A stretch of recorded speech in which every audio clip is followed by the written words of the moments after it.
Nunca imaginé que perder un vuelo me enseñaría más sobre la vida que 52 años de respirar.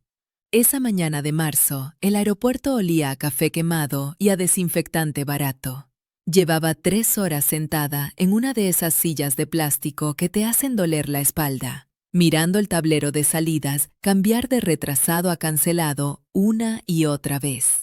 Mi vuelo al sur, donde mi hermana menor me esperaba después de su operación de vesícula, simplemente había desaparecido del sistema.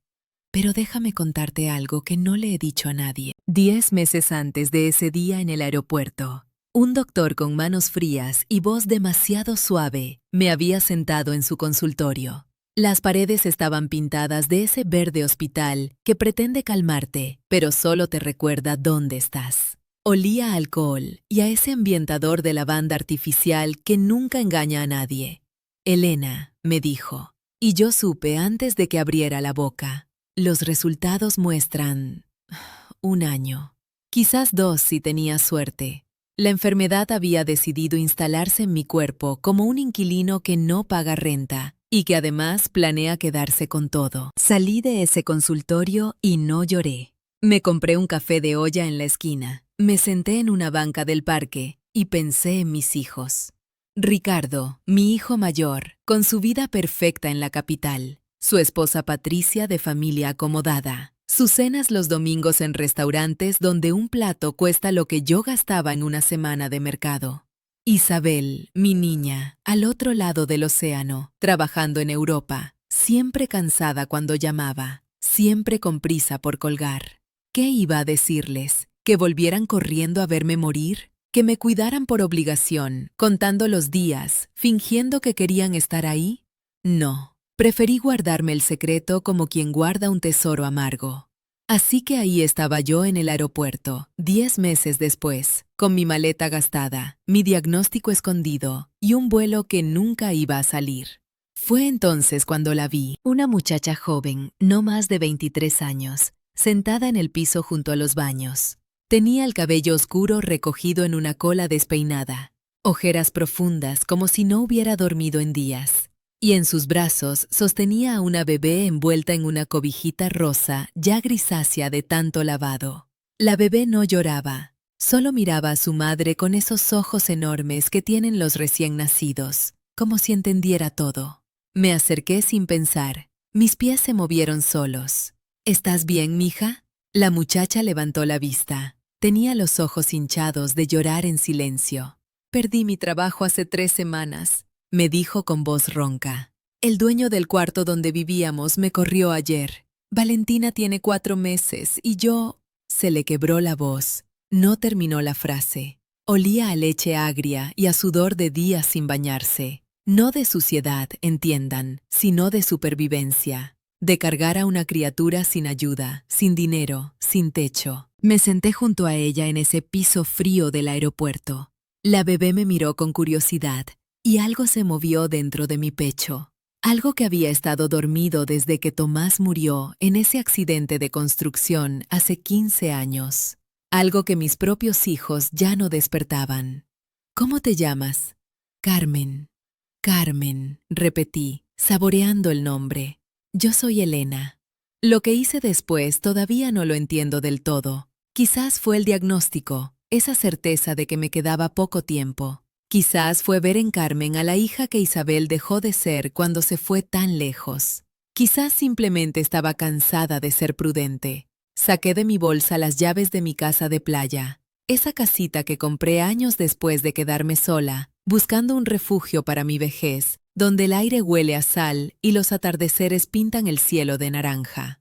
La había mantenido todos estos años como un santuario, un refugio que mis hijos nunca visitaban porque les quedaba demasiado lejos de sus vidas importantes.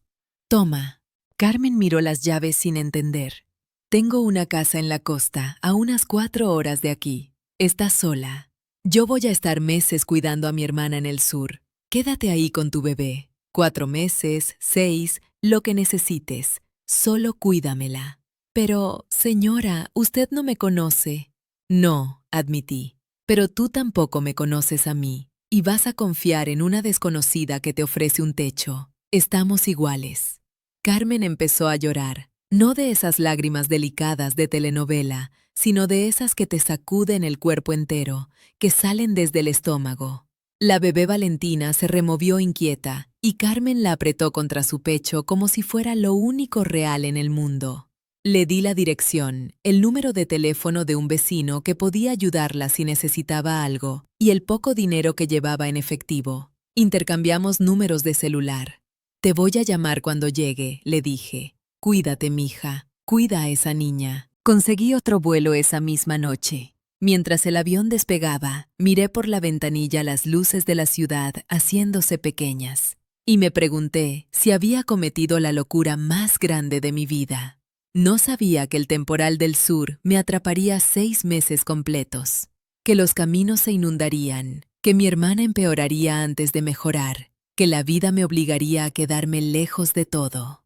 Intenté llamar a Carmen durante esos 6 meses. El número que me dio marcaba ocupado, luego fuera de servicio, luego simplemente nada. 6 meses sin saber quién estaba durmiendo en mi cama. 6 meses imaginando lo peor. 6 meses preguntándome si había entregado mi casa a una estafadora, si mis hijos tendrían razón en llamarme ingenua, si moriría sin siquiera poder volver a ver ese atardecer naranja desde mi ventana. Y aquí viene la pregunta que me carcomió cada noche de esos 6 meses interminables. ¿Qué hubieras hecho tú? ¿Le darías las llaves de tu casa a una desconocida? Escríbelo en los comentarios. Porque lo que encontré cuando finalmente pude volver, eso cambió todo lo que creía saber sobre la bondad, sobre mis hijos y sobre mí misma. Yo tenía 37 años cuando el teléfono sonó a las 3 de la madrugada. Hay sonidos que se te graban en el cuerpo para siempre. El timbre de ese teléfono negro que teníamos en la cocina es uno de ellos. Todavía lo escucho en mis pesadillas. Ese ring, ring, ring que atravesó la oscuridad del pasillo y me arrancó del único sueño profundo que había tenido en semanas. Tomás llevaba 15 días trabajando en una construcción grande al otro lado de la ciudad. Un edificio de departamentos de lujo, de esos que nunca podríamos pagar, pero que él construía con sus propias manos. Era carpintero, el mejor que conocí. Sus manos olían siempre a madera de pino y barniz, y cuando me abrazaba por las noches, ese olor se me quedaba impregnado en el camisón. «Señora de Méndez», dijo la voz al otro lado de la línea. Hubo un accidente. No recuerdo haber caminado hasta la cocina. No recuerdo haber descolgado el teléfono. Lo siguiente que tengo claro es que estaba sentada en el piso frío de losetas amarillas, con el auricular pegado a la oreja y un zumbido llenándome la cabeza. El andamio cedió. Tomás cayó desde el 4.º piso. No sufrió, me dijeron, como si eso importara. Como si saber que murió en el acto pudiera borrar los 23 años que llevábamos juntos, los planes que teníamos, los nietos que nunca conocería. Ricardo tenía 18 años esa noche. Estaba en su último año de preparatoria, soñando con estudiar administración de empresas. Isabel acababa de cumplir 15. Todavía guardaba los regalos de su fiesta en cajas sin abrir, porque queríamos celebrarla en grande cuando Tomás terminara el proyecto y le pagaran el bono completo. Ese bono nunca llegó. La empresa de construcción nos dio una indemnización que apenas cubrió el funeral y 3 meses de renta. 3 meses, ¿pueden creerlo? 23 años de matrimonio, 2 hijos criados con amor, y lo que quedó de Tomás apenas alcanzó para 3 meses. Me acuerdo del olor del hospital la primera noche que trabajé turno doble. Desinfectante industrial mezclado con ese aroma metálico de la sangre que nunca se va del todo. Yo llevaba 10 años trabajando como enfermera en el área de urgencias, pero esa noche todo olía diferente, más fuerte, más cruel. Mis manos ya estaban acostumbradas a limpiar heridas, a cambiar sábanas sucias, a sostener la mano de desconocidos mientras morían. Pero después de perder a Tomás, cada paciente se volvió él. Cada hombre mayor que llegaba con dolor en el pecho me hacía temblar las rodillas. El turno de día no era suficiente. Los recibos de luz seguían llegando. La colegiatura de Ricardo para la universidad pública igual costaba. Los uniformes de Isabel se le quedaban chicos cada 6 meses porque estaba creciendo tan rápido. Así que conseguí otro trabajo. De 11 de la noche a 3 de la madrugada, limpiaba oficinas en un edificio del centro. El silencio de esas oficinas vacías era peor que el ruido del hospital. Mis pasos hacían eco en los pasillos encerados, y el olor a cloro se me metía hasta los huesos. Llegaba a casa a las 4 de la madrugada, me bañaba con agua fría porque ya no había gas, y me acostaba en esa cama que todavía olía a Tomás, aunque él llevara meses bajo tierra. Las sábanas estaban siempre heladas. Nunca pude volver a calentar ese lado del colchón. A las 6:30 sonaba el despertador. Preparaba el desayuno para mis hijos, los mandaba a la escuela con besos en la frente y me iba corriendo al hospital para el turno de 7. Los fines de semana cuidaba ancianos. Doña Refugio, don Aurelio, la señora Martínez del cuarto piso. Familias que no querían encargarse de sus propios padres y pagaban 50 pesos la hora para que alguien más les cambiara el pañal y les diera de comer papilla. Mis manos se agrietaron ese primer invierno. Se me abrían surcos en los nudillos que sangraban cuando las sumergía en agua caliente. Usaba guantes de hule en el hospital, pero el látex me resecaba más la piel. Me ponía crema barata antes de dormir, esa de bote azul que olía a químico, pero no servía de nada. Ricardo encontró una vez el frasco de crema y me preguntó para qué era. Para nada, mijo, duérmete. No quería que supiera. No quería que ninguno de los dos supiera cuánto dolía cada día levantarse, cuánto costaba cada sonrisa que les regalaba en el desayuno, cuánto pesaban esas ollas que lavaba a las 2 de la mañana mientras ellos dormían tranquilos en sus cuartos.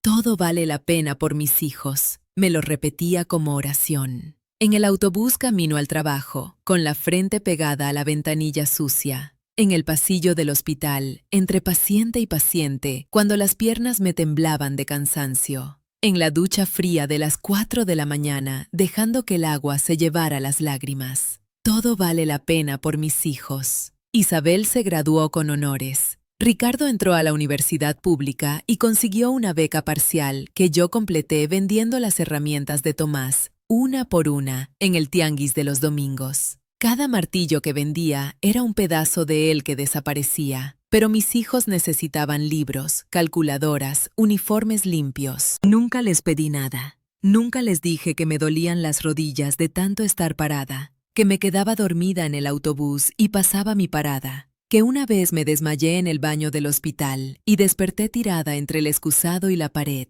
sola.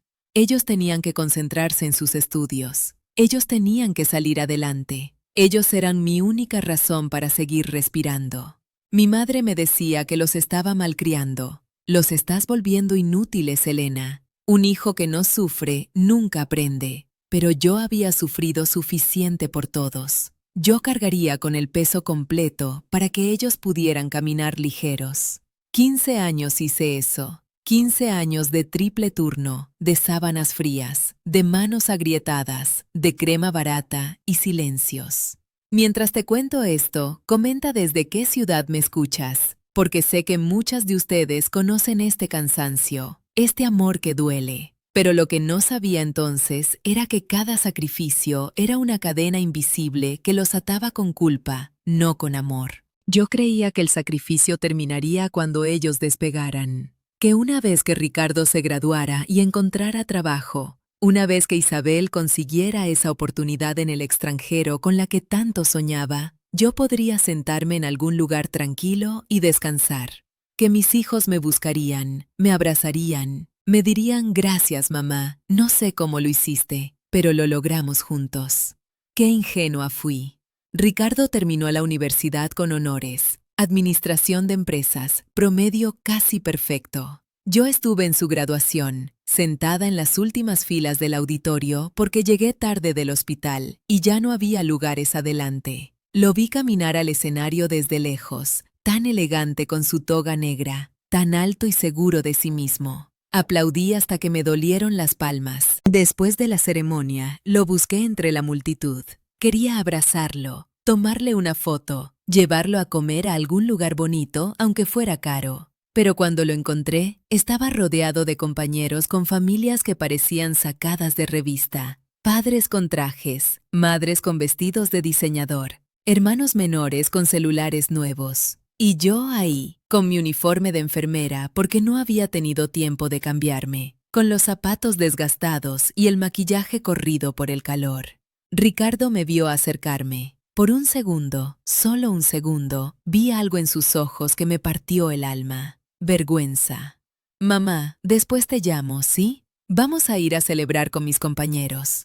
Le di un beso rápido en la mejilla y me fui. En el autobús de regreso, lloré pegada a la ventanilla, tratando de que nadie me viera. Me repetí que estaba cansada, que exageraba, que mi hijo me amaba y solo estaba emocionado por su logro. 2 años después, conoció a Patricia. La primera vez que me habló de ella fue por teléfono. Una llamada de 12 minutos mientras yo preparaba la cena. Patricia era hija de empresarios. Había estudiado en universidad privada. Vivía en una colonia de esas donde las casas tienen jardín y las calles están limpias. Me alegro por ti, mijo. ¿Cuándo me la presentas? Hubo un silencio largo, demasiado largo. Pronto, mamá. Estamos muy ocupados ahorita. Pasaron 8 meses. 8 meses de llamadas cortas, de excusas, de pronto que se convirtieron en después y luego en ya veremos. Hasta que un día me llamó para decirme que le iba a proponer matrimonio. ¡Qué maravilla, hijo! ¿Puedo ayudarte a elegir el anillo? Ya lo compré. La familia de Patricia me ayudó. La familia de Patricia. No yo, que había vendido las herramientas de su padre para pagar sus libros. No yo, que conocía cada una de sus alergias, su color favorito, el tamaño exacto de sus manos desde que era bebé. La familia de Patricia. 3 semanas después, Ricardo me llamó para contarme que Patricia había dicho que sí, que habían celebrado con una cena elegante en un restaurante del centro, con vino caro y langosta. No me invitaste. Lo dije sin pensarlo. Las palabras se me escaparon antes de poder tragarlas. Hubo otro silencio, más largo que el primero. Mamá, no te lo tomes a mal, pero no encajarías. Era una cena formal, con los socios de su papá, gente de cierto nivel. Tú misma te habrías sentido incómoda. No encajarías. Esa noche no dormí. Me quedé sentada en la orilla de la cama, mirando la pared, repitiendo esas palabras hasta que perdieron sentido, y luego lo recuperaron, más afiladas cada vez. No encajarías, mamá. La boda fue pequeña, íntima, solo familia cercana. Yo fui familia cercana suficiente para estar invitada, pero no suficiente para sentarme en la mesa principal. Me pusieron junto a un tío lejano de Patricia que se la pasó hablando de golf y de sus inversiones en la bolsa. El vestido que compré con 2 quincenas ahorradas se veía barato comparado con todo lo demás. Ricardo bailó el vals con Patricia, luego con su suegra, luego con una prima política que acababa de conocer. A mí me sacó a bailar 20 segundos, al final de la canción, cuando ya casi no quedaba nadie en la pista. Isabel fue mi consuelo durante esos años. Ella sí me llamaba, ella sí me visitaba, ella sí se sentaba conmigo a tomar café en la cocina mientras me contaba sus sueños de viajar por el mundo. Cuando le ofrecieron el trabajo en Europa, lloré de orgullo y de miedo. Voy a extrañarte tanto, mija. Voy a venir cada año, mamá. Te lo prometo. Será como si nunca me hubiera ido. El primer año me mandó fotos de ciudades hermosas. Me llamaba los domingos. Me contaba sobre sus compañeros de trabajo y los museos que visitaba. El segundo año, las llamadas se espaciaron. El tercero se convirtieron en mensajes de texto cortos. Feliz cumpleaños con emoji de pastel. Feliz Navidad con corazoncitos. 3 años lleva Isabel en Europa. 3 Navidades ha prometido venir. 3 veces ha cancelado a última hora. Es que el vuelo está carísimo, mamá. Es que me dieron más proyectos. Es que mi novio quiere que pasemos las fiestas con su familia. Su novio. Un hombre del que solo sé el nombre y que ella nunca ha querido presentarme. Fue entonces cuando compré la casa de playa, con todos mis ahorros. 12 años de turnos dobles, de propinas de familias agradecidas, de bonos navideños que nunca gasté en mí misma. Una casita blanca frente al mar, con terraza amplia y 3 habitaciones. Una para mí, Una para Ricardo y Patricia cuando vinieran con sus futuros hijos. Una para Isabel cuando decidiera volver. Voy a hacer un espacio para toda la familia, pensé mientras firmaba las escrituras. Vamos a pasar Navidades juntos, vacaciones de verano, fines de semana largos. Vamos a recuperar el tiempo perdido. La primera Navidad en la casa de playa cociné pavo, ensalada de manzana, ponche de frutas. Decoré el árbol sola. Compré regalos que envolví con listones dorados. Ricardo canceló el 23 de diciembre. Surgió algo con la familia de Patricia. Isabel ni siquiera llamó hasta el 26. La diferencia de horario, mamá, se me pasó. Cené sola, mirando el mar negro por la ventana. El pavo se echó a perder porque era demasiado para una persona. Los regalos siguen envueltos en un armario de la segunda habitación. Las llamadas de 5 minutos se volvieron rutina. ¿Cómo estás, mamá? Bien. ¿Y tú? Bien también. Bueno, te dejo que estoy ocupado. Cuídate. Adiós. 5 minutos para resumir semanas enteras de silencio. 5 minutos en los que nunca preguntaban si me sentía sola, si me dolía algo, si necesitaba ayuda. Pero yo seguía esperando. Seguía cocinando de más por si acaso venían. Seguía decorando el árbol cada diciembre, comprando regalos que nadie abría, hasta que llegó el diagnóstico. Mientras te cuento esto, cuéntame en los comentarios. ¿Tienes a alguien que te olvidó así? Yo esperaba encontrar ruinas. 6 meses fuera de casa. 6 meses de tratamientos, de hospitales con paredes color hueso, de agujas y náuseas, y noches interminables mirando techos desconocidos.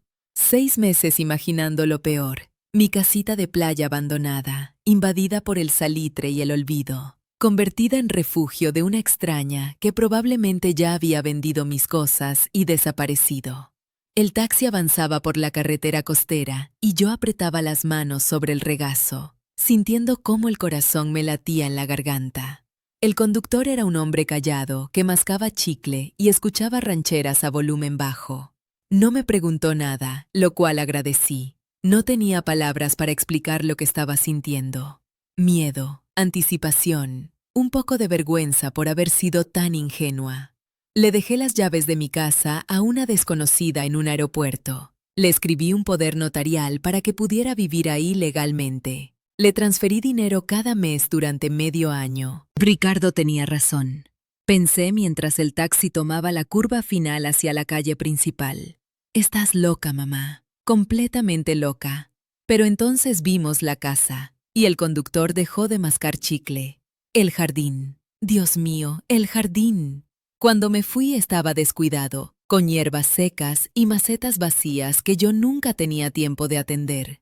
Ahora había bugambilias trepadoras cubriendo la cerca blanca, flores moradas y rosadas que brillaban bajo el sol de la tarde. Había macetas nuevas en la entrada, pintadas de colores alegres, con suculentas y hierbas aromáticas. Pude oler el romero desde el taxi, mezclado con la sal del mar. «Señora, ¿esta es su casa?», preguntó el conductor con incredulidad. Yo no podía responder. Solo asentí mientras él se estacionaba frente a la cerca. Me bajé despacio, como quien entra a un sueño del que tiene miedo de despertar. El portón de madera estaba recién pintado de azul turquesa. Había una pequeña placa de cerámica junto al timbre que antes no existía, con flores pintadas a mano y las palabras Casa Elena en letras curvas. Casa Elena. Mi casa tenía nombre. Alguien le había puesto nombre a mi casa. Las piernas me temblaban mientras caminaba por el sendero de piedras hacia la puerta principal. Noté que las piedras también eran nuevas, colocadas con cuidado, formando un patrón de espiral. A los lados crecían lavandas que perfumaban el aire con ese olor a limpio, a calma, a cosas bien cuidadas. Saqué la llave del bolso. Mis manos temblaban tanto que tardé 3 intentos en meterla en la cerradura. Giré. La puerta se abrió. Y el olor me golpeó primero. Café recién hecho, canela, algo horneándose en el horno. Olía a hogar, a verdadero hogar, no a casa vacía esperando fantasmas. Crucé el umbral y me quedé paralizada en la entrada. La sala. Mi sala. Pero no era mi sala. Las paredes estaban pintadas de un blanco cálido que hacía brillar la luz del atardecer. Los muebles viejos que yo tenía cubiertos con sábanas ahora lucían cojines de colores tejidos a mano. Había cortinas nuevas de lino crudo que se mecían con la brisa marina. El piso de madera brillaba, pulido, oliendo a cera de abeja. Pero lo que me detuvo el corazón fueron las fotos, mis fotos, las que yo guardaba en cajas porque me dolía demasiado verlas. Ahora estaban enmarcadas en marcos de madera clara, colgadas en la pared principal como una galería de recuerdos. Ricardo de bebé, con su carita redonda y sus rizos oscuros. Isabel aprendiendo a caminar, agarrada de mis manos. Tomás y yo el día de nuestra boda, tan jóvenes que parecíamos de otro siglo. Mi madre sosteniendo a Ricardo recién nacido, con esa sonrisa de abuela primeriza que nunca olvidaré. Alguien había rescatado mis memorias del olvido y las había puesto donde pertenecían. Me llevé las manos a la boca para contener el sollozo. Entonces escuché pasos pequeños, rápidos, torpes, y una risa de bebé. Carmen apareció por el pasillo que llevaba a las habitaciones, cargando a una niña regordeta que ya no era la criatura frágil del aeropuerto. Valentina tenía ahora mejillas rosadas, ojos brillantes y un vestidito amarillo que combinaba con un moño en su cabello oscuro y rizado. Carmen se veía diferente también. Había subido de peso, el saludable peso de alguien que come 3 veces al día. Su piel morena brillaba, su cabello estaba recogido en una trenza gruesa y usaba un delantal manchado de harina sobre una blusa azul cielo. «Señora Elena», dijo con voz temblorosa. «Llegó». Valentina extendió los bracitos hacia mí, balbuceando algo que sonaba casi como un saludo. Noté que tenía 2 dientitos pequeños asomando por la encía inferior. 10 meses. La bebé que conocí en el aeropuerto ahora tenía 10 meses y me sonreía como si me conociera de toda la vida. «No entiendo», susurré. Las lágrimas ya me corrían por las mejillas sin permiso. «Carmen, no entiendo nada». Ella dejó a Valentina en el piso, donde la niña se sostuvo de una mesita baja y dio 3 pasos tambaleantes antes de sentarse sobre su pañal. Carmen caminó hacia mí despacio, como quien se acerca a un animal asustado. «Quería que llegara a un hogar», dijo con voz suave, «no a una casa vacía. Usted me dio tanto, señora Elena. Quería devolverle aunque fuera un poco. Pero las fotos», logré decir entre sollozos. «Las encontraste, las embarcaste. ¿Cómo supiste cuáles eran importantes?» Carmen sonrió con tristeza. «Las miré todas, una por una, y en cada foto usted se veía tan feliz, tan rodeada de amor. Pensé que esos momentos merecían estar en las paredes, no escondidos en cajas». Me abracé a ella sin pensar, sintiendo el olor a harina y a ese perfume barato de flores que usaba desde que la conocí. Ella me sostuvo mientras yo lloraba, mientras 6 meses de miedo y soledad y tratamientos horribles salían de mi cuerpo en forma de lágrimas. Valentina gateó hasta nosotras y se agarró de mi pierna, mirándome con curiosidad.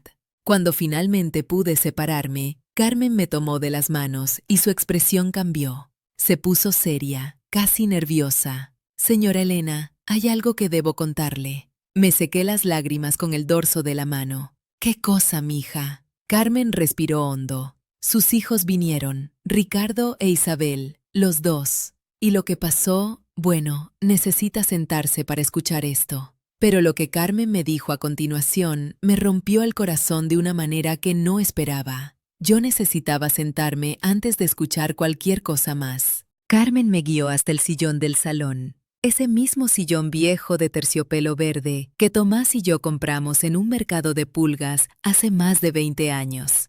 Ahora tenía cojines nuevos, bordados con flores silvestres en hilos de colores que brillaban bajo la luz del atardecer que entraba por las ventanas. Valentina gateó hasta mis pies y se quedó ahí, jugando con las agujetas de mis zapatos como si fueran el tesoro más fascinante del mundo. «Primero déjeme contarle cómo llegué hasta aquí», dijo Carmen, sentándose en el piso frente a mí con las piernas cruzadas como una niña pequeña. «Antes de hablarle de sus hijos, necesita entender lo que pasó estos meses». «Te escucho, mija». Carmen bajó la mirada hacia sus manos, que todavía tenían manchas de harina en los nudillos. Los primeros días fueron difíciles. Valentina y yo dormíamos en su cama, pero yo no podía dormir. Me sentía como una ladrona, aunque usted me había dado las llaves. Cada ruido me despertaba. Pensaba que alguien iba a venir, que me iban a sacar, que todo había sido un sueño. Su voz se quebró un poco, pero continuó. La tercera semana se me acabó el dinero que usted me dejó. Y la casa tenía goteras, señora Elena, muchas goteras. Cuando llovía, tenía que poner cubetas en 3 lugares diferentes. El techo del cuarto de atrás parecía cascada. Yo sabía de esas goteras. Las había ignorado durante años porque arreglarlas costaba dinero, y mi dinero siempre iba para otra cosa. Para los estudios de Ricardo, para el pasaje de Isabel cuando todavía vivía aquí, para cualquier cosa que no fuera yo misma. Entonces encontré trabajo, siguió Carmen con una sonrisa pequeña. Hay una cafetería en el puerto, cerca de donde atracan los pescadores. El dueño se llama Alberto. Tiene como 70 años, bigote blanco, y hace el mejor café de olla que he probado en mi vida. Huele a canela y piloncillo desde una cuadra de distancia. Conozco ese lugar, dije sorprendida. Don Alberto lleva ahí toda la vida. Tomás compraba pan dulce ahí los domingos. Carmen asintió con los ojos brillantes. Él me preguntó por qué andaba cargando una bebé de pueblo en pueblo. Le conté mi historia. Me dijo que su esposa murió hace 5 años y que desde entonces cocina solo para los pescadores, pero que le hacía falta alguien que atendiera las mesas mientras él prepara todo en la cocina. Me ofreció trabajo esa misma tarde. Hizo una pausa, acariciando la cabecita de Valentina, que ahora se chupaba el pulgar recostada contra mi pierna. Mi primer pago lo usé para las goteras. Contraté a un muchacho del pueblo que sabe de techos. Costó casi todo lo que gané, pero valió la pena. Ya no llueve adentro de su casa. Carmen, no tenías que hacer eso. Sí tenía, me interrumpió con firmeza. Usted me dio un techo. Lo menos que podía hacer era cuidarlo. El segundo pago, continuó, lo usé para el jardín. Estaba todo seco, lleno de maleza. Encontré semillas de bugambilias en el mercado y de jazmines. Don Alberto me regaló un rosal que tenía de sobra. Planté todo en las tardes, cuando Valentina dormía su siesta. Ahora entendía el olor a jazmín que me había recibido al bajar del taxi. Esas flores las había plantado ella, con sus propias manos, en tierra que no le pertenecía. Y el tercer pago, Carmen bajó la voz casi hasta un susurro. Lo usé para los marcos. Encontré las cajas de fotos en el closet del cuarto de atrás. Estaban cubiertas de polvo, como si nadie las hubiera tocado en años. 15 años. Admití con la garganta apretada. No las toco desde que murió Tomás. Carmen me miró con esos ojos oscuros que parecían entender demasiado. Llevé las fotos a un señor que tiene un tallercito de carpintería cerca del mercado. Él hizo los marcos de madera. Yo escogí cuáles enmarcar. Quería que viera que no abusé de su confianza, señora Elena. Quería que al regresar encontrara una casa que se sintiera como hogar. Las lágrimas volvieron a brotar sin que pudiera detenerlas. Esta muchacha de 23 años, a quien el mundo había tratado tan mal, había usado cada centavo que ganó para cuidar algo que ni siquiera era suyo. Carmen, dije tomando sus manos entre las mías, hay algo que debo decirte, algo que no le he dicho a nadie más que a mis doctores. Ella frunció el ceño con preocupación. Respiré hondo. El olor a café de olla que impregnaba la ropa de Carmen me daba una extraña sensación de paz. No me queda mucho tiempo. 1 año. Quizás 2 si tengo suerte. Tengo algo creciendo en mis pulmones que no se puede operar. Por eso me fui esos 6 meses. Tratamientos, quimioterapia, todo eso que te deja sin cabello y sin ganas de vivir. Carmen se llevó las manos a la boca. Sus ojos se llenaron de lágrimas instantáneamente. Señora Elena, no puede ser. Es la verdad, mija. Ella empezó a llorar en silencio, con ese llanto contenido de quien ha aprendido a no hacer ruido cuando sufre. Valentina, sintiendo la angustia de su madre, también comenzó a hacer pucheros. Pero hay algo más, continué. No se lo he dicho a mis hijos. Ricardo no sabe, Isabel tampoco. Carmen me miró sin entender, las lágrimas todavía corriendo por sus mejillas. ¿Por qué? preguntó con voz rota. Porque si vuelven, quiero que sea porque me aman, no porque me estoy muriendo. Quiero saber si les importo viva, no solo cuando esté a punto de irme. El silencio que siguió fue denso como la humedad del mar que entraba por las ventanas abiertas. Valentina dejó de hacer pucheros y se quedó dormida contra mi pierna, ajena a las verdades terribles que los adultos nos decíamos. Carmen se limpió las lágrimas con el dorso de la mano. Su expresión cambió de dolor a algo más firme, más decidido. Carmen me miró con ojos que habían visto demasiado para sus 23 años y dijo: «Entonces invítelos, sin decirles lo del diagnóstico, y vea qué eligen».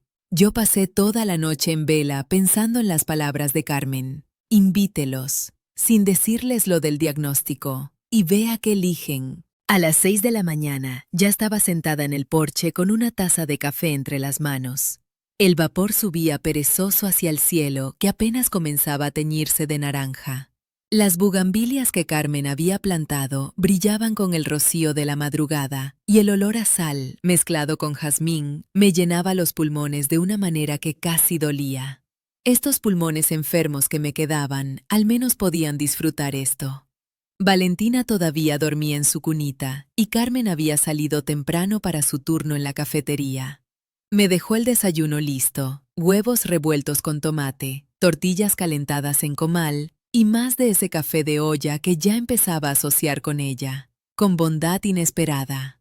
El teléfono estaba sobre la mesa del comedor, esperándome como un enemigo silencioso. Marqué el número de Ricardo primero. Siempre había sido el más difícil de los dos. Desde niño tuvo esa armadura invisible que lo protegía de mostrar emociones. Cuando Tomás murió, Ricardo tenía 18 años. Recuerdo que no lloró en el funeral. Se quedó parado junto al ataúd, con la mandíbula apretada, como si la tristeza fuera una debilidad que no podía permitirse. El teléfono sonó 4 veces antes de que contestara. Mamá. Solo eso. Una palabra. Mi nombre convertido en saludo cortante. Hijo, ¿cómo estás?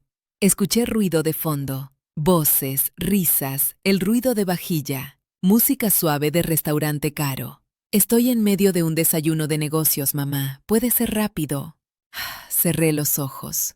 Rápido. Siempre todo tenía que ser rápido con Ricardo. Mis llamadas eran interrupciones en su agenda perfectamente organizada. Obstáculos entre reuniones importantes. Quería saber si podrías venir este fin de semana, a la casa de la playa. Hubo una pausa. Escuché cómo se disculpaba con alguien en la mesa, probablemente Patricia o algún socio, sus pasos alejándose del ruido.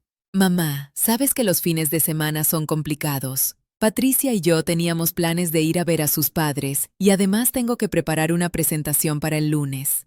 Es importante, hijo. Las palabras me salieron más secas de lo que quería. Pero ya estaba cansada de suplicar por migajas de atención. ¿Qué tan importante? ¿Pasó algo? ¿Estás bien? Noté un destello de preocupación en su voz. Solo un destello, pero estaba ahí. Quizás debajo de toda esa armadura corporativa seguía existiendo el niño que me pedía que le curara las rodillas raspadas. Estoy bien, solo quiero verte. Ha pasado casi un año desde la última vez. Nos vimos en Navidad, mamá. 3 horas, Ricardo. Te vi 3 horas en Navidad.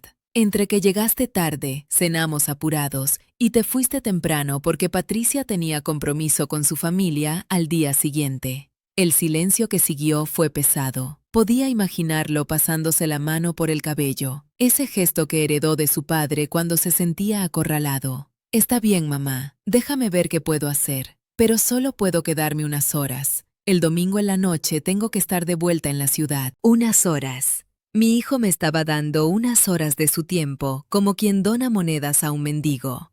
Pero acepté, porque unas horas eran mejor que nada. Porque quizás, en esas horas, podría encontrar al Ricardo que solía existir antes de que el mundo lo endureciera. Gracias, hijo. Te espero el sábado entonces. Colgué antes de que pudiera escuchar el temblor en mi voz. Me quedé sentada varios minutos mirando el teléfono. El café se había enfriado sin que me diera cuenta. Afuera, las olas rompían contra las rocas con ese ritmo constante que solía calmarme. Hoy no funcionaba. Respiré hondo y marqué el segundo número, el de Isabel. Con ella siempre había sido diferente. Isabel era la sensible, la que lloraba con las películas tristes, la que me llamaba cada semana cuando empezó la universidad. Pero algo se rompió cuando se fue a Europa. Las llamadas semanales se volvieron mensuales, luego cada 2 meses, luego casi nunca, como si la distancia física hubiera creado una distancia del alma. El teléfono sonó y sonó. Calculé la diferencia horaria. Allá serían como las 2 de la tarde. Debería estar despierta. Mamá. Su voz sonaba sorprendida. Y algo más, cansada, profundamente cansada. Hija, ¿cómo estás? Bien, estoy bien. Pasó algo. ¿Por qué llamas? ¿Por qué llamas? Como si mis llamadas fueran señales de alarma en lugar de simples ganas de escuchar su voz. Quería saber si podrías venir a visitarme, a la casa de la playa, aunque sea un fin de semana. Isabel soltó una risa que no tenía nada de alegre. Mamá, vivo a miles de kilómetros. No puedo simplemente tomar un avión porque sí. El pasaje cuesta una fortuna. Tengo trabajo, responsabilidades. Han pasado 3 años, Isabel. 3 años sin verte. El silencio que siguió fue diferente al de Ricardo. Este silencio estaba lleno de cosas no dichas, de heridas viejas que ninguna de las dos sabía cómo curar. Mamá, yo, la escuché tragar con dificultad. No es tan fácil. Tú no entiendes cómo es mi vida aquí. Trabajo turnos de 12 horas, apenas tengo días libres. Y cuando los tengo, estoy tan agotada que solo quiero dormir. Solo te pido que vengas. Una vez. No te estoy pidiendo que te mudes de vuelta, solo que vengas. Escuché algo que sonaba como un sollozo contenido al otro lado de la línea.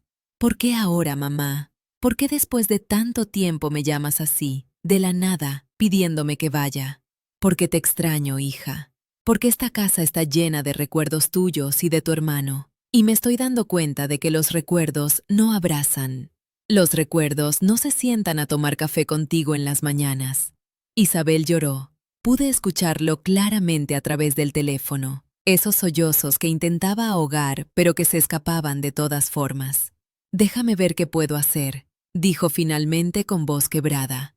No te prometo nada, pero déjame ver. Eso es todo lo que pido, mija. Que lo intentes. Colgué con el corazón hecho pedazos. Me quedé sentada en esa silla del comedor hasta que el sol terminó de salir completamente. El café frío seguía frente a mí, intocado. Las fotos en los marcos nuevos me miraban desde las paredes. Ahí estábamos los 4, cuando éramos una familia completa, cuando Tomás vivía y los niños todavía me necesitaban. Carmen tenía razón. Había que invitarlos y ver qué elegían. Ya los había invitado. Ahora solo quedaba esperar. Y si no venían, al menos sabría la verdad. Una verdad dolorosa, pero verdad al fin. Si alguna vez te sentiste invisible para tu propia familia, déjame un corazón en los comentarios. Yo pasé esos días hasta el sábado limpiando una casa que ya estaba limpia, acomodando cojines que no necesitaban acomodarse, reorganizando la alacena por 3.ª vez en una semana. Carmen me observaba con esa paciencia suya que a veces me desesperaba.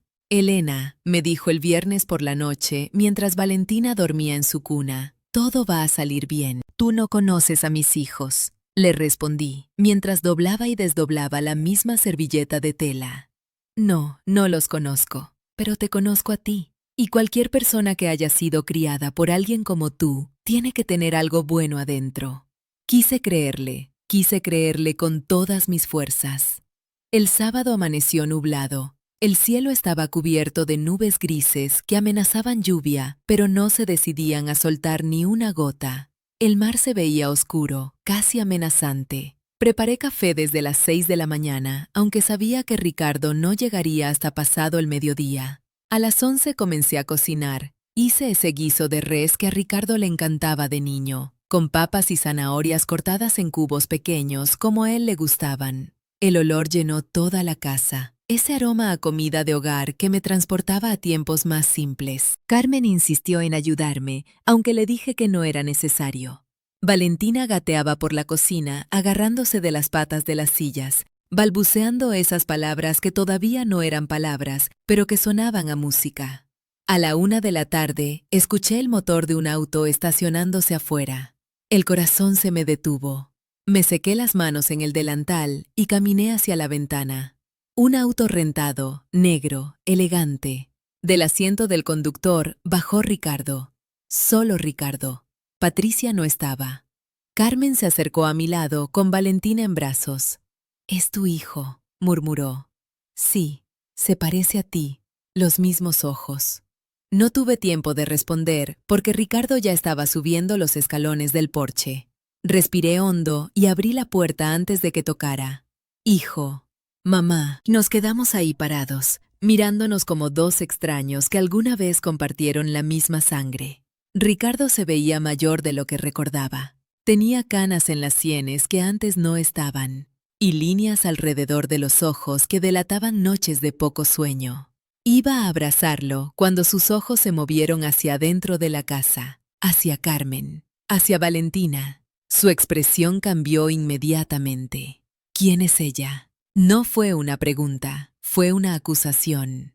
«Pasa, Ricardo, te explico adentro». «No, mamá, dime ahora, ¿quién es esa mujer y ese bebé? ¿Cuánto tiempo hace que vive aquí?» El tono de su voz me heló la sangre. Era el mismo tono que usaba su padre cuando algo no le parecía. Ese tono que yo había aprendido a temer durante 20 años de matrimonio. «Ricardo, es mi casa, puedo invitar a quien quiera». Sentí como Carmen se tensaba detrás de mí. Valentina, quizás sintiendo la tensión, comenzó a quejarse. «No puedo creerlo». Ricardo se pasó la mano por el cabello con frustración.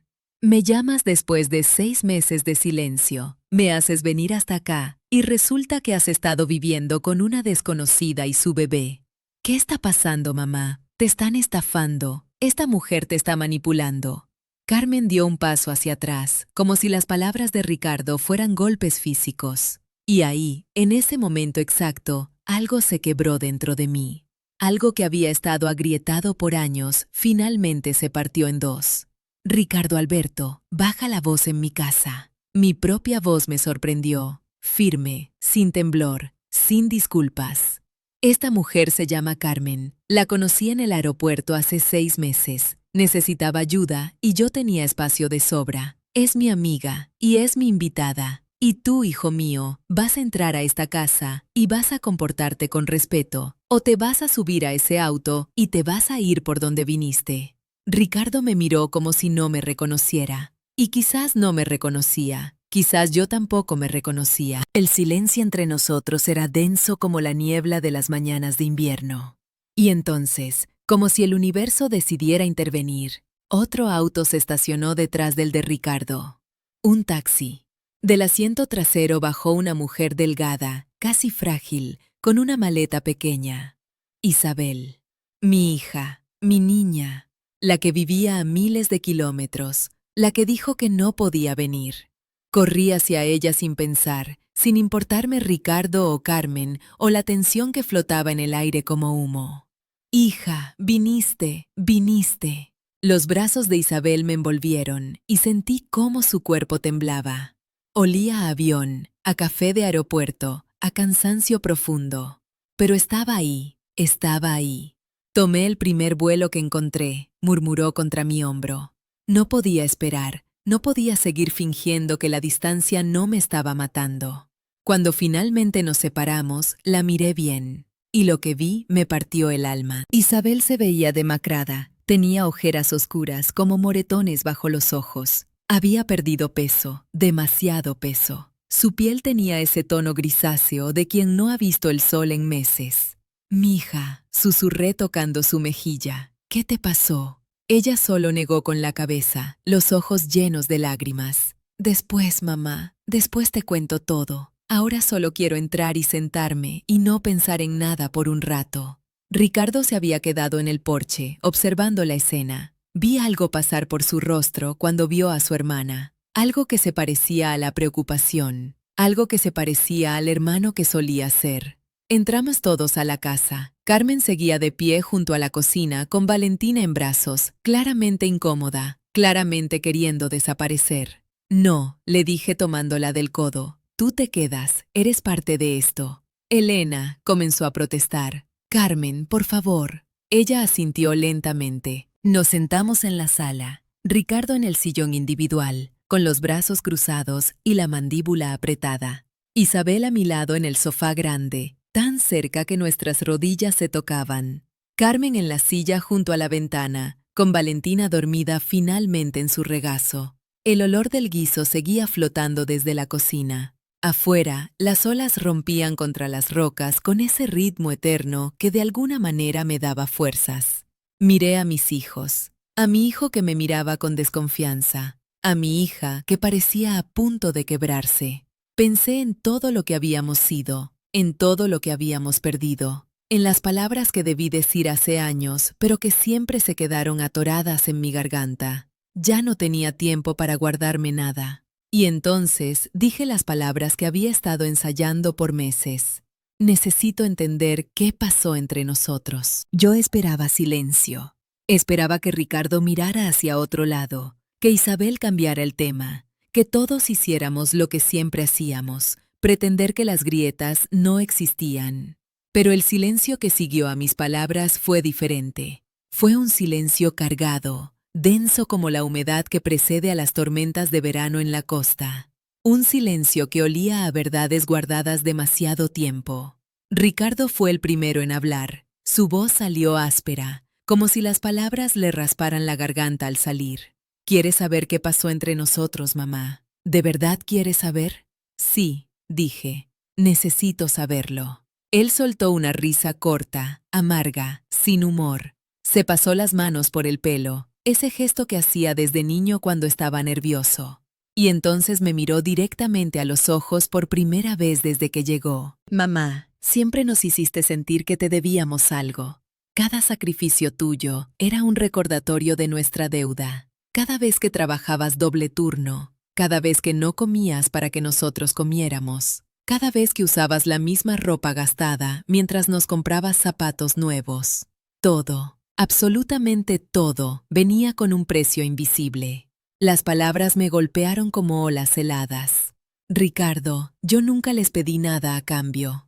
No tenías que pedirlo, mamá. Estaba implícito en cada suspiro cansado, en cada mirada cuando llegabas del hospital con los pies hinchados, en la forma en que decías, no importa, hijos, yo estoy bien. Lo decías de una manera que nos hacía sentir culpables por existir. Sentí que el aire se espesaba a mi alrededor. El olor del guiso que antes me parecía reconfortante, ahora me revolvía el estómago. Mis manos temblaban sobre mi regazo. Eso no es cierto, susurré. Eso no puede ser cierto. Isabel, a mi lado, tomó mi mano. Su toque estaba helado, a pesar del calor de la tarde. Mamá, su voz era apenas un hilo. Cuando papá murió, nos pediste ser fuertes para ti. Nunca nos dejaste procesar nuestro dolor. Las palabras flotaron en el aire como cenizas.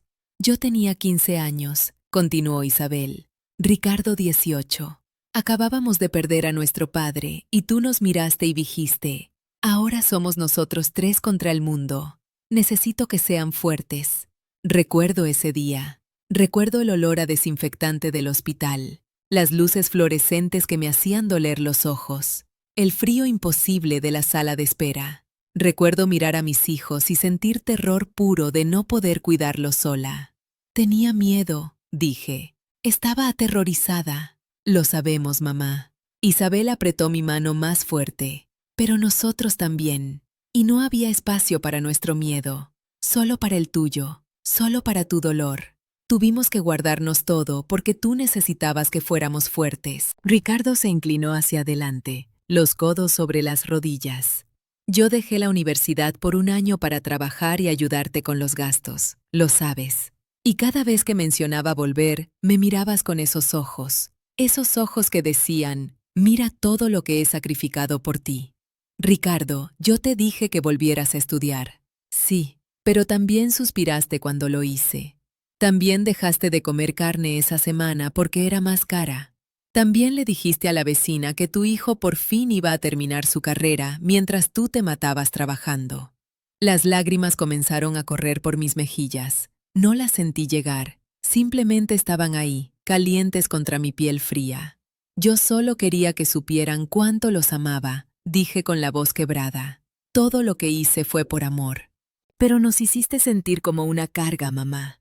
La voz de Ricardo se quebró en la última palabra.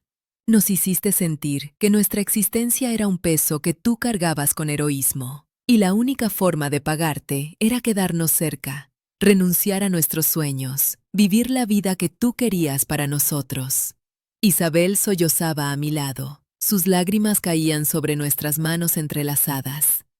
Yo me fui a Europa para respirar, confesó, para sentir que mi vida era mía, y la culpa me persigue todos los días, todos los malditos días, mamá. Siento que te abandoné, que soy una hija horrible, que nunca podré pagarte lo suficiente. No, mija, no, pero es lo que siento, es lo que Ricardo siente, es lo que nos enseñaste a sentir sin darte cuenta.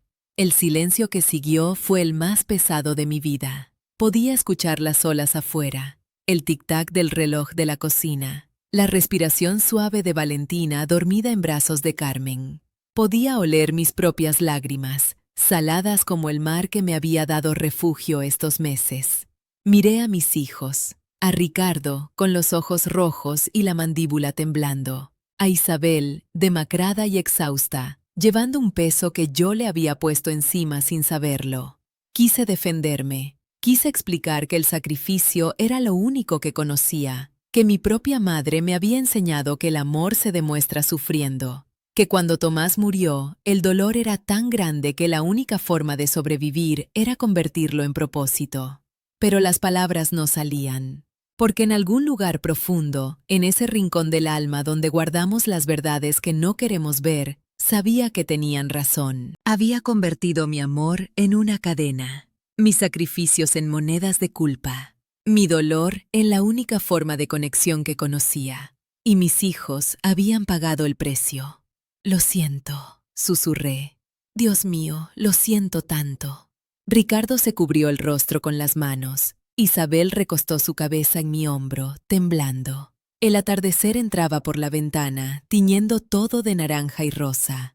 Afuera, las gaviotas gritaban. Y aquí adentro, 3 personas rotas intentaban encontrar las piezas que habían perdido hace años. No sabía cómo arreglar esto, no sabía si podía arreglarse.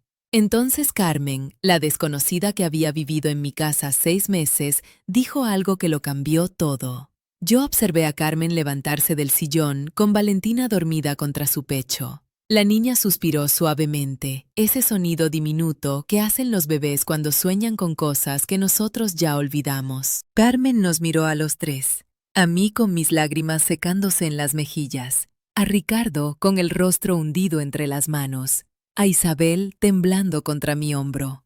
«Perdonen que me meta», dijo Carmen con voz firme pero suave. «Sé que no tengo ningún derecho, soy una extraña aquí, pero necesito decir algo». Ricardo alzó la cabeza. Sus ojos estaban rojos, hinchados. Carmen continuó. Hace 10 meses yo estaba sentada en el piso del aeropuerto. Valentina tenía 4 meses y no paraba de llorar porque tenía hambre. Yo no había comido en 2 días. Había perdido mi trabajo, mi apartamento, todo. Mi propia madre me cerró la puerta cuando le pedí ayuda porque había tenido una hija sin estar casada. Hizo una pausa. Valentina se movió en sus brazos y Carmen la meció automáticamente. Estaba pensando cosas horribles esa noche, pensando que le había fallado a mi hija, que no podía protegerla. Isabel levantó la cabeza de mi hombro. Yo sentí el corazón apretarse. Y entonces su madre se sentó junto a mí, continuó Carmen. Una desconocida completa. Me compró comida, me escuchó. Y cuando le dije que no tenía a dónde ir, me trajo a su casa. Así de simple, sin conocerme, sin pedirme nada a cambio. «Carmen, no tienes que hacer esto», dije yo. «Sí tengo, Elena, porque sus hijos necesitan saber quién es usted de verdad». Se volvió hacia Ricardo e Isabel. Su madre me salvó la vida, literalmente. Me dio un techo, me ayudó a encontrar trabajo. Cuidó a Valentina mientras yo me reconstruía pedazo por pedazo. Y nunca, escúchenme bien, nunca me hizo sentir como una carga. Ricardo abrió la boca para decir algo, pero Carmen alzó una mano. «Esperen, déjenme terminar. Yo no sé qué pasó entre ustedes. No conozco su historia completa. Solo sé lo que viví estos 6 meses. Y lo que vi fue a una mujer generosa, sola, que hablaba de sus hijos todos los días, que miraba el teléfono esperando llamadas que nunca llegaban, que lloraba en las noches pensando que ustedes no la querían. Isabel sollozó. El sonido era desgarrador, como un animal herido. Entonces mi pregunta es simple, dijo Carmen mirándonos a los tres. Su madre me vio como persona cuando nadie más lo hizo. Me vio como un ser humano que merecía ayuda, no como un problema que había que resolver. ¿Cuándo fue la última vez que ustedes la vieron así? El silencio que siguió fue ensordecedor. Ricardo se puso de pie bruscamente. Caminó hacia la ventana, dándonos la espalda. Podía ver la tensión en sus hombros, en la forma en que apretaba los puños. Nosotros no la abandonamos, dijo con voz ronca. Ella nos alejó, con su culpa, con sus sacrificios, con su forma de hacernos sentir que nunca hacíamos suficiente. Tal vez, respondió Carmen, o tal vez todos cometieron errores, tal vez todos están heridos. Pero esa mujer que me salvó merece una oportunidad, merece que la vean como yo la vi. Isabel me miraba con ojos hinchados. ¿Es verdad, mamá? ¿Llorabas esperando nuestras llamadas? No pude responder. La garganta se me cerró. El olor del café frío se mezclaba con la brisa salada que entraba por la ventana. Afuera, el cielo se había oscurecido completamente. Las estrellas comenzaban a asomarse, diminutas y lejanas. Respiré profundo, una vez, 2 veces. Hay algo más que necesitan saber. Las palabras salieron de mi boca antes de que pudiera detenerlas. Ricardo se volvió. Isabel se enderezó. Carmen retrocedió hacia la cocina, dándome espacio. «Mamá, ¿qué pasa?» La voz de Isabel temblaba. Cerré los ojos. Podía sentir el peso de 10 meses de silencio presionando contra mi pecho. Podía recordar el consultorio del doctor García, las paredes color crema, el diploma enmarcado detrás de su escritorio, el olor a desinfectante que siempre me revolvía el estómago. Hace 10 meses me diagnosticaron algo. Abrí los ojos, miré a mis hijos. Una condición seria, inoperable. Me dieron entre 1 y 2 años. El mundo se detuvo. Podía escuchar el reloj de la cocina. Tic-tac, tic-tac. Cada segundo como un martillo contra el silencio. Ricardo palideció. Literalmente vi el color abandonar su rostro como agua que se escurre por un desagüe. ¿Qué? Su voz era apenas un susurro. Isabel se llevó las manos a la boca. Sus ojos se abrieron enormes, llenos de terror. No les dije porque no quería que volvieran por culpa. Mi voz sonaba extrañamente calmada. No quería ser otra vez la madre que usa el sufrimiento para manipular. No quería que regresaran por obligación o por miedo. Quería saber si todavía había algo real entre nosotros. Algo que no fuera enfermedad, ni sacrificio, ni deuda. Isabel se puso de pie de golpe. Temblaba de pies a cabeza. ¿10 meses? Su voz subió hasta convertirse casi en un grito. ¿Nos ocultaste esto 10 meses? Mientras nosotros seguíamos con nuestras vidas, ¿tú estabas muriendo? No estoy muriendo todavía, mija. ¡No me digas, mija! ¡No tienes derecho! Isabel lloraba con rabia, con dolor, con algo que no podía nombrar. ¿Cómo pudiste hacernos esto? ¿Cómo pudiste guardarte algo así? Ricardo no se había movido de la ventana. Parecía una estatua. Solo sus ojos mostraban vida, y esa vida era puro shock. El silencio volvió a caer sobre nosotros, pesado como plomo, denso como el agua del mar en invierno. Isabel respiraba agitadamente. Ricardo no respiraba en absoluto. Carmen sostenía a Valentina con fuerza, como si la niña fuera un ancla. Yo los miré, a mis hijos, a las personas que había criado, amado, herido sin querer, las personas por quienes había vivido y sacrificado y cometido tantos errores. Ahora lo saben todo, dije. Saben de la enfermedad, saben de Carmen, saben de mis errores, y saben que los amo, aunque lo haya demostrado de formas equivocadas toda mi vida. Me puse de pie, mis rodillas temblaban, pero me sostuvieron. La pregunta ahora es simple. ¿Qué hacemos con el tiempo que nos queda? ¿Seguimos culpándonos o intentamos algo diferente? Nadie respondió. Y ahí, en medio del silencio más pesado de mi vida, mis hijos tuvieron que decidir. Yo esperaba gritos, esperaba portazos, esperaba que mis hijos salieran corriendo hacia la noche, hacia sus vidas ordenadas donde las madres no se mueren y los diagnósticos terminales no existen. Lo que no esperaba era el llanto de Ricardo. Mi hijo, el ejecutivo de traje caro y agenda impenetrable, caminó hacia la ventana con pasos torpes. Sus hombros comenzaron a sacudirse, primero despacio, como temblores de terremoto lejano, después con fuerza, con violencia, con todo el dolor que había acumulado durante años. El sonido que salió de su garganta no era humano, era algo primitivo, algo que venía de un lugar tan profundo que me dolió escucharlo. Afuera, el mar golpeaba contra las rocas. Adentro, mi hijo se desmoronaba. Isabel seguía de pie, paralizada entre la sala y la cocina. Sus lágrimas caían silenciosas, dejando surcos brillantes en sus mejillas. Carmen había retrocedido hasta quedar junto a la puerta de la habitación, meciendo a Valentina que dormía ajena a todo el dolor de los adultos. El olor del café abandonado se mezclaba con la sal del aire nocturno. Mis manos temblaban sobre mi regazo, pero no me moví. Había dicho la verdad. Ahora tenía que dejar que mis hijos la procesaran a su manera. Ricardo se volteó. Su cara estaba roja, hinchada, irreconocible. El hombre que había entrado a mi casa esa mañana, con su camisa perfectamente planchada, ahora parecía un niño perdido. Un niño de 33 años que acababa de descubrir que su madre era mortal. Esto es tan injusto. Su voz salió rasposa, quebrada por el llanto. Nos confrontas con nuestros errores, nos haces sentir como los peores hijos del mundo, y luego sueltas esto. Ricardo se pasó la mano por la cara, esparciendo las lágrimas en lugar de secarlas. ¿Cómo se supone que reaccionemos? ¿Cómo procesamos que nuestra madre se está muriendo mientras nos reclama por no llamar suficiente? No te estoy reclamando nada, hijo. Sí lo estás.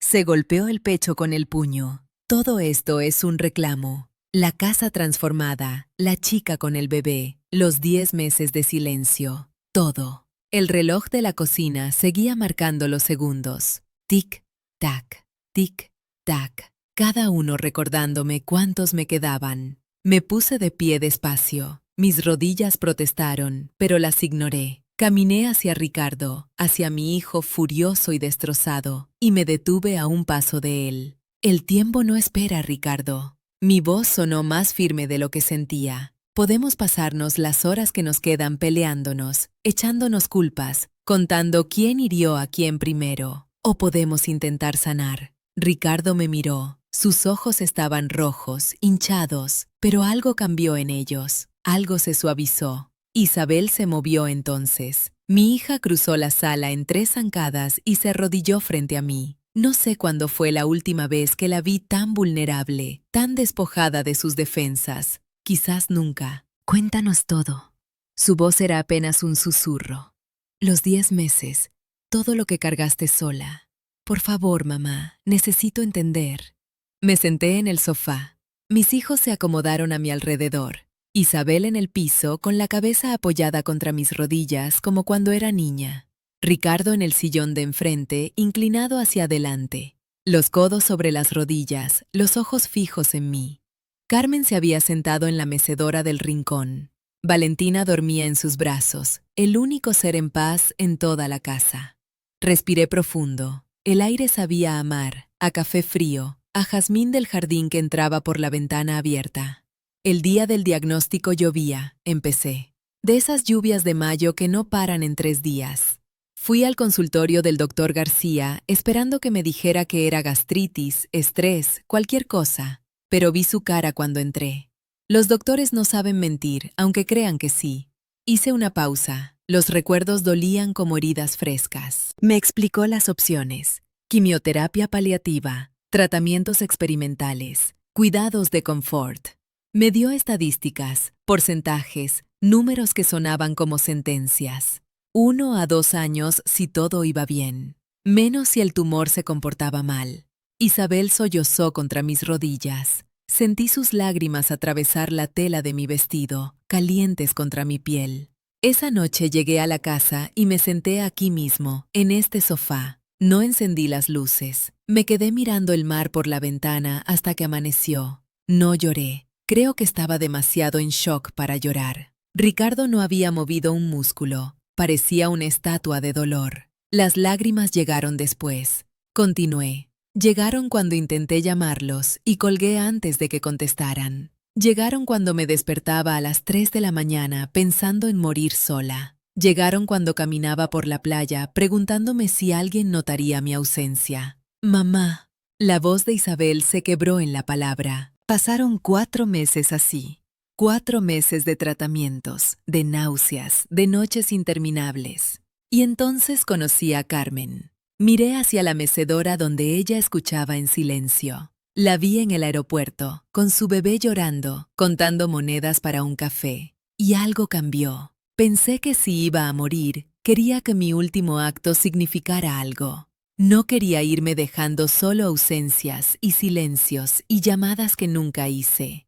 Carmen se limpió los ojos con el dorso de la mano libre. Así que la traje aquí. Le di las llaves. Le dije que cuidara el jardín. No fue caridad, fue egoísmo disfrazado. Necesitaba saber que mi vida todavía podía importar.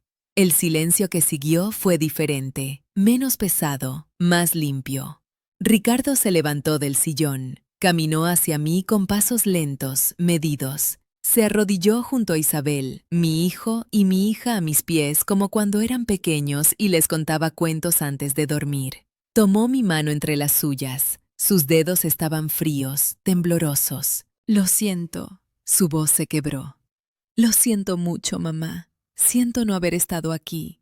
Siento las llamadas que no hice, los viajes que cancelé, las excusas que inventé. Siento haberte dejado sola cuando más me necesitabas. Las lágrimas corrían por mi cara. No intenté detenerlas. Isabel levantó la cabeza y tomó mi otra mano. Yo también lo siento, susurró, por todo. Nos quedamos así, los tres conectados por el tacto, mientras afuera las olas seguían golpeando la costa como lo habían hecho durante millones de años, indiferentes a nuestros dramas humanos.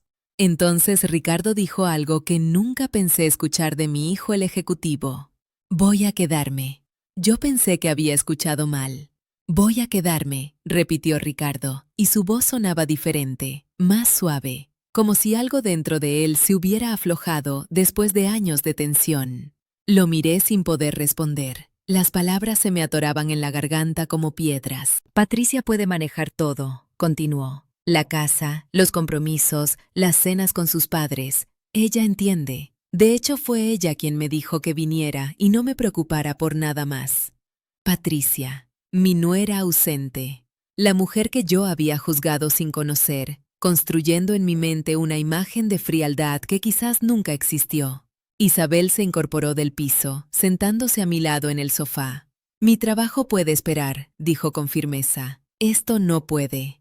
La brisa de la tarde entraba por la ventana, arrastrando el olor del mar mezclado con el jazmín del jardín que Carmen había cuidado todos estos meses. Valentina seguía dormida en los brazos de su madre, ajena al terremoto emocional que sacudía nuestra pequeña sala. Pero sus carreras, murmuré, sus vidas, no puedo pedirles que abandonen todo por... No nos estás pidiendo nada, me interrumpió Ricardo. Estamos eligiendo, hay una diferencia. Esas palabras, hay una diferencia, resonaron en mi pecho como campanas después de un largo silencio. Toda mi vida había cargado el peso de ser la que pedía sin pedir, la que necesitaba sin decirlo, la que sacrificaba esperando que otros adivinaran. Y mis hijos habían aprendido el mismo lenguaje defectuoso, esa comunicación de silencios y suposiciones que nos había separado por 15 años. Entonces tenemos que hacer algo diferente, dije. Las 3 palabras más difíciles de pronunciar. Si vamos a estar juntos, si esto va a funcionar, necesitamos reglas nuevas. Ricardo asintió, todavía arrodillado junto a mis pies. Isabel me apretó la mano. Honestidad total, empecé. Nada de adivinar lo que el otro piensa o siente. Si están cansados, lo dicen. Si necesitan espacio, lo piden. Si yo los estoy volviendo locos con mis manías de enferma, me lo hacen saber. Una sonrisa pequeña cruzó el rostro de Isabel. Era la primera vez que la veía sonreír desde que llegó. Nada de culpas, añadió ella. Hacia adelante, no hacia atrás. Lo que pasó, pasó. No vamos a usar los errores como armas. Ricardo se sentó en el piso, la espalda contra el sillón, las piernas estiradas frente a él como cuando era adolescente. El ejecutivo de traje perfecto había desaparecido. En su lugar estaba mi hijo, simplemente mi hijo. Y nada de sacrificios silenciosos, dijo con voz firme. Si mamá necesita descansar, descansa. Si Isabel necesita llorar, llora. Si yo necesito caminar solo por la playa para no explotar, lo digo, y me voy sin dramas. Miré a mis hijos. Realmente los miré. Ricardo tenía canas en las sienes que no había notado antes. Isabel tenía arrugas finas alrededor de los ojos, marcas de noche sin dormir y preocupaciones que yo desconocía. Habían crecido mientras yo no miraba. Se habían convertido en adultos con sus propios dolores, sus propias luchas, sus propios miedos. Y yo había estado tan ocupada sintiéndome abandonada que nunca les pregunté cómo estaban ellos. Hay algo más, dije. Los quiero. Necesito que sepan eso. No como algo que se asume, no como algo que debería ser obvio. Los quiero. Cada día, incluso cuando estaba furiosa, incluso cuando me sentía olvidada. Ricardo se quebró primero. Mi hijo fuerte, mi hijo que nunca lloraba, escondió la cara entre las manos y sollozó como no lo había visto hacer desde que su padre murió. Isabel se levantó del sofá y se sentó junto a él en el piso. Lo abrazó, su hermano mayor, mientras él temblaba. Yo también los quiero, dijo Ricardo entre lágrimas. A los dos, pero no sabía cómo. Papá murió y todos nos encerramos en nosotros mismos. Y yo pensé que ser fuerte significaba no necesitar a nadie. Me deslicé del sofá para sentarme con ellos en el suelo. Mis rodillas protestaron, mi cuerpo cansado por los tratamientos, pero nada de eso importaba. Nos abrazamos los tres. El contacto fue torpe al principio. Años de distancia no se borran con un solo gesto. Pero luego Isabel recostó la cabeza en mi hombro y Ricardo me rodeó con un brazo, mientras con el otro sostenía a su hermana. Y algo cambió. Olía a su colonia cara, a su champú floral, a mi propio perfume de lavanda, mezclado con el salitre del mar. Sentía el calor de sus cuerpos, el latido de sus corazones, el temblor de sus sollozos contra mi pecho. Era la primera vez que llorábamos juntos desde el funeral de Tomás. 15 años. 15 años de lágrimas guardadas, de abrazos evitados, de amor expresado en silencios que nadie interpretaba correctamente. Desde la mecedora, escuché a Carmen sollozar también. Levanté la vista y la vi limpiándose las lágrimas con una mano, mientras con la otra sostenía a Valentina, que había despertado y miraba todo con sus ojos enormes de bebé, sin entender, pero sintiendo.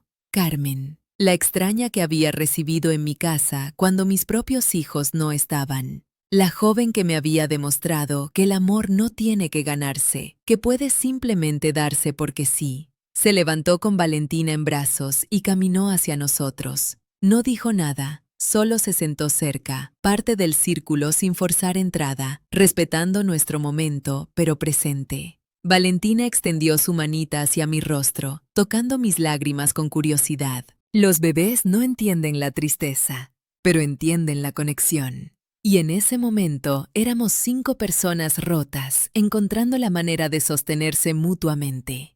No es un final feliz instantáneo, les dije cuando los sollozos se calmaron. No vamos a despertar mañana y fingir que todo está bien, pero es un comienzo honesto.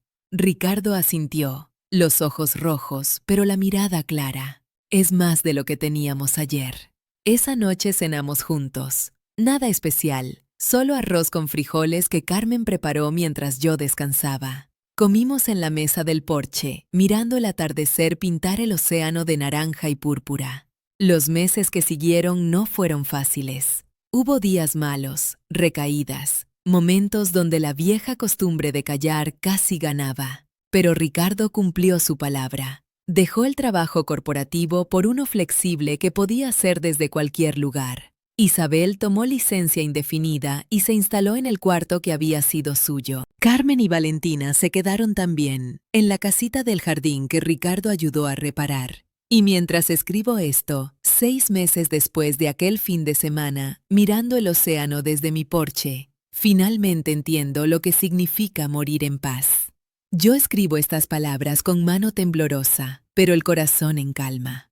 Es temprano. El sol apenas asoma sobre el horizonte y ya puedo escuchar las olas rompiendo contra las rocas. El olor a salitre se mezcla con algo más esta mañana, algo que viene de la cocina. Canela tal vez, café recién hecho. El aroma a hogar que nunca pensé volver a tener. Mi condición progresó más rápido de lo que esperábamos. Los doctores dijeron que tendría 1 o 2 años. Van 8 meses y ya hay días donde apenas puedo levantarme de la cama. Pero hoy es un día bueno, de esos donde el dolor se retira como la marea baja y me deja respirar. Desde mi mecedora en el porche puedo ver todo. Ricardo está en la cocina con Carmen. Los escucho reír mientras preparan algo que huele a pan dulce. Mi hijo, el ejecutivo que nunca tuvo tiempo para nada, ahora dedica sus mañanas a aprender recetas de una joven que conoció hace menos de un año. La vida tiene formas extrañas de sorprendernos. Carmen se mudó a su propio apartamento hace 3 meses. Un lugar pequeño cerca del puerto, a 2 calles de la cafetería donde trabaja con Alberto. Pero viene todos los días, sin falta. A veces llega antes del amanecer para ayudarme a levantarme. Otras veces se queda hasta tarde, simplemente haciéndome compañía mientras miro el mar. La hija que nunca tuve, pienso cada vez que la veo entrar por esa puerta. No la que parí, sino la que elegí. O más bien, la que me encontró en un aeropuerto cuando ambas estábamos perdidas. Más allá, en la playa, Isabel camina descalza sobre la arena húmeda. Lleva a Valentina de la mano, la pequeña que ya tiene 16 meses y da sus primeros pasos tambaleantes sobre el mundo. Isabel le señala las gaviotas, le muestra las conchas, le enseña los nombres de las cosas. Valentina se cae cada pocos pasos, y cada vez Isabel la levanta con paciencia infinita, sacudiéndole la arena del pañal, besándole las rodillas aunque no estén lastimadas. Eso es el amor, pienso. No es perfecto, no es constante. A veces se cae, pero siempre, siempre se levanta. La semana pasada recibí una visita inesperada. Patricia llegó sola, sin avisar. La esposa de Ricardo, esa mujer elegante de familia acomodada que yo asumía me despreciaba en secreto. Se sentó conmigo en este mismo porche y me contó algo que nunca supe. Me dijo que ella también había perdido a su madre joven, que cuando conoció a Ricardo, reconoció en él ese mismo vacío, esa misma necesidad de llenar con logros externos lo que faltaba por dentro. No la mantuvimos alejada a propósito, me dijo. Es solo que no sabíamos cómo acercarnos. Usted parecía tan completa sola. Yo, completa. Cuando pasé 15 años sintiéndome la mujer más vacía del mundo. Lloramos juntas. Y antes de irse, me prometió que vendría más seguido, que traería a los nietos que todavía no tengo, pero que algún día llegarán. Que esta casa que tanto amo, seguirá llena de risas cuando yo ya no esté. Miro mis manos arrugadas sobre el cuaderno.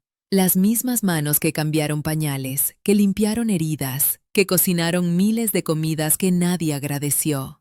Las mismas manos que sostuvieron a Tomás cuando exhaló su último aliento en esa camilla de hospital. Durante años pensé que mi legado sería el sacrificio, que cuando muriera, mis hijos recordarían todo lo que hice por ellos, todas las noches sin dormir, todos los trabajos extras, todas las veces que dije no a mis propios sueños para decir sí a los suyos. Pero estaba equivocada. El legado no es cuánto sacrificaste. El legado es cuánto amor diste libremente, sin esperar nada a cambio. Es la diferencia entre dar con las manos abiertas y dar con las manos cerradas, esperando que alguien las llene de regreso. Pasé décadas dando con las manos cerradas, y me pregunté por qué nadie me devolvía lo que pensaba merecer. Ahora doy con las manos abiertas, y curiosamente, vuelven llenas de cosas que nunca pedí. Ricardo sale al porche con 2 tazas de té. El vapor sube formando espirales en el aire fresco de la mañana. Se sienta en la silla junto a mí sin decir nada. No hace falta. Hay un silencio que es ausencia. Y hay un silencio que es presencia. Este es del segundo tipo. El silencio de dos personas que finalmente se entienden, que no necesitan palabras para decir lo que importa. Tomo un sorbo de té. Está perfecto. La temperatura exacta, la cantidad justa de miel. Mi hijo me conoce. Siempre me conoció. Solo que ninguno de los dos sabía cómo demostrarlo. Miro el océano. Las olas van y vienen, con esa constancia que me reconforta. Pienso en todos los años que pasé preocupada por el futuro, por la universidad de los niños, por las cuentas del hospital, por la herencia que dejaría, por cómo me recordarían. Tanta energía gastada en mañanas que tal vez nunca llegarían. Pero lo único que importaba, lo único que siempre importó, estaba aquí, en este momento. En el sabor del té, en el sonido de las olas, en la risa de Carmen desde la cocina, en los pasos de Valentina sobre la arena. Ricardo me toma la mano. Su palma está caliente contra mis dedos fríos. No dice nada, solo sostiene. Y yo entiendo, finalmente, que esto es todo. Esto es la vida. No los grandes logros ni los sacrificios heroicos. Solo esto. Personas que se aman imperfectamente, torpemente, pero con honestidad. Voy a morir pronto, lo sé. Mi cuerpo me lo dice cada día con más claridad. Los dolores que regresan, el cansancio que se acumula, las noches donde respiro con dificultad. Pero no tengo miedo, porque morir no es lo aterrador. Lo aterrador es morir sin haber vivido. Y yo finalmente viví. En estos últimos meses viví más que en los 15 años anteriores juntos. Cierro los ojos y dejo que el sol me bañe la cara. El viento huele a sal, a café, a pan dulce, a familia. Y sonrío. Cuéntanos en los comentarios. ¿Te has reconciliado con alguien importante? ¿Qué lección te llevaste de la historia de Elena? Comparte esta historia con alguien que necesite recordar que el amor familiar requiere honestidad, no perfección.